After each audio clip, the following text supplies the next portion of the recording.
Tout à l'heure, j'ai un peu bondi quand j'entendais des membres du gouvernement, notamment Madame Loiseau, qui disaient il ne faut pas oublier le côté social de l'Europe. Mais quand on voit ce que fait actuellement ce gouvernement en France, c'est un culot incroyable que de dire des choses comme ça. Le contenu de la tribune d'abord. Non, sur le contenu, concrètement, qu'est-ce qu'essaye de faire Emmanuel Macron? Il est en train de jouer une pièce de théâtre en duo avec Marine Le Pen pour montrer qu'il y aurait seulement 2 voies possibles en Europe. Les 2 voies possibles qui existeraient en Europe selon Emmanuel Macron, et qui reprend d'ailleurs dans sa tribune, ça serait d'un côté les progressistes, que lui serait, donc les grands progressistes, contre les nationalistes. Mais heureusement que nous ne sommes pas coincés entre la peste et le choléra sur ces questions-là. Parce que quand on regarde beaucoup des sujets qu'il met dans sa tribune et qu'il écrit dans cette tribune, avec d'ailleurs quand même une continuation de la campagne déguisée qui est faite déjà depuis le grand débat. Là, il se permet d'écrire une lettre qui est mise dans tous les médias et qu'on n'utilise pas, qu'on ne décompte pas du temps de parole, qu'on ne décompte pas des comptes de campagne, etc. Parce que la presse écrite n'est pas comptabilisée dans les temps de parole. Oui, mais c'est quand même une manière aussi pour Emmanuel Macron de faire une campagne à peu de frais sur cette question-là, et donc de voler un peu ce débat sur les européennes. Mais donc, quand on regarde les sujets dont il parle dans la tribune, sur les questions d'immigration, qui a refusé d'accueillir l'Aquarius ?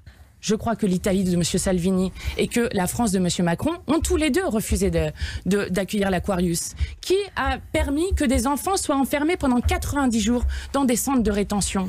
Je crois que Marine Le Pen et les députés d'Emmanuel Macron ont voté cette proposition. Lorsqu'on regarde sur l'augmentation, sur la loi Asile et Immigration, sur l'augmentation du SMIC, ils sont d'accord. Sur les lois travail qui sont faites, regardez les lois travail qui sont faites en ce moment avec des manifestations énormes en Autriche, en Hongrie, où les gens se lèvent contre des lois esclavagistes qui sont faites par les amis de Marine Le Pen, qui notamment font la journée maximum de 12 heures, qui font notamment l'autorisation pour les employeurs de faire 400 heures supplémentaires payables dans les 3 ans.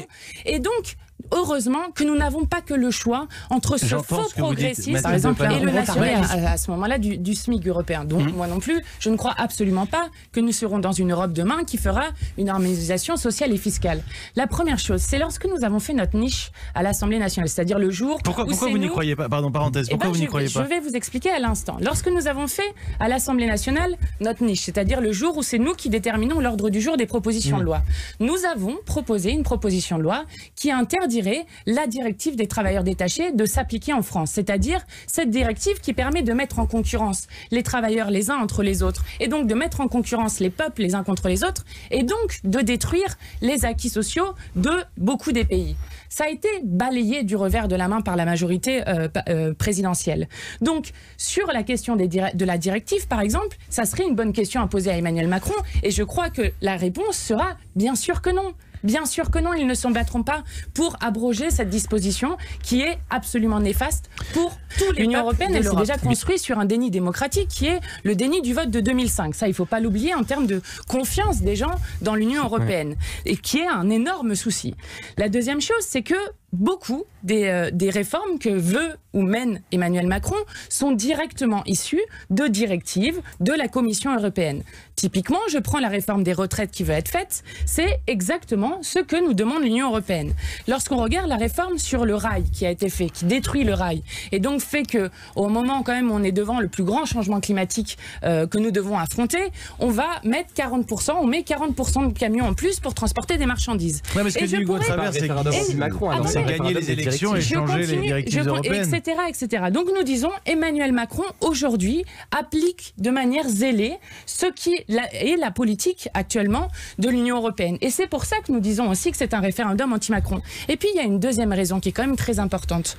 Nous sommes dans un moment inédit de notre histoire. Inédit. Jamais nous n'avons eu un mouvement populaire qui a duré aussi longtemps. Avec un gouvernement qui est le plus liberticide de la Ve République, qui a une dérive autoritaire extrêmement forte. Je pense notamment aux militants qui luttent contre l'enfouissement des déchets nucléaires à Bure et qui ont une association de malfaiteurs sur le dos, une 50aine de procès, une 20aine de perquisitions, et je pourrais continuer. Mediapart, pourquoi est-ce qu'on a été perquisitionné Mediapart, qui avait dit publiquement qu'il remettrait les enregistrements à la justice? Quel rapport avec l'élection européenne? Eh ben, je continue là-dessus. Lorsque vous avez un président qui n'écoute ni les associations, ni les oppositions au Parlement, qui n'écoute pas les professionnels, qui n'écoute pas le peuple lorsqu'il est dans la rue, alors oui, il y a un moyen pacifique de sortir par le haut qui s'appelle le vote. Et nous sommes aussi pour utiliser cette élection européenne pour dire c'est un moyen de sanctionner la politique d'Emmanuel Macron. Je reparlais du vote de 2005 de déni de démocratie, mais par exemple, la règle des 3% budgétaires. Aujourd'hui, on a quand même une jeunesse qui se mobilise sur les questions climatiques. Nous avons une Union européenne qui continue à tout va les traités de libre-échange, sans que le peuple français soit consulté, ni le Parlement, comme celui avec le Canada ou le Japon qui ont été ratifiés et appliqués. Sans que le peuple français soit consulté, on vote quand même. On vote. Non mais c'est important de le rappeler. Enfin, pardonnez-moi, mais je me souviens des dernières élections européennes où il était beaucoup question du TAFTA à l'époque. Donc on en a parlé, on a voté, on est pour, on est contre. Ensuite on élit des représentants que vous êtes de l'Assemblée nationale. Vous êtes élus pour ratifier ou non ces traités. Mais non, il n'a pas été présenté au Parlement français. C'est ça que je suis en train de vous dire. Le CETA est appliqué à 90% sans ratification devant le Parlement national. Non, mais c'est quand même un souci. Qui sont élus quand même. Attendez, un moment, on est quand même devant un moment qui est un moment de question de survie des espèces vivantes et y compris de l'espèce humaine. C'est ça le moment devant lequel on est. Alors quand vous avez une Union européenne complètement irresponsable qui continue le libre-échange à tout va, c'est-à-dire le déplacement de marchandises, oui, ça pose un problème de survie. C'est une question de survie, la question du libre-échange. Et lorsque vous voyez qu'on est en train de faire des négociations de libre-échange avec notamment l'Australie et la Nouvelle-Zélande sur le lait, c'est-à-dire que nous ferons venir du lait de milliers de kilomètres de là, alors que nous sommes en surproduction laitière en Europe, oui, il y a un souci. Et c'est cette question des 3% de l'austérité qui empêche de faire une transition écologique, d'avoir des services publics de qualité. C'est pas ces 3% qui l'empêchent, on les écrase sans arrêt, les 3%.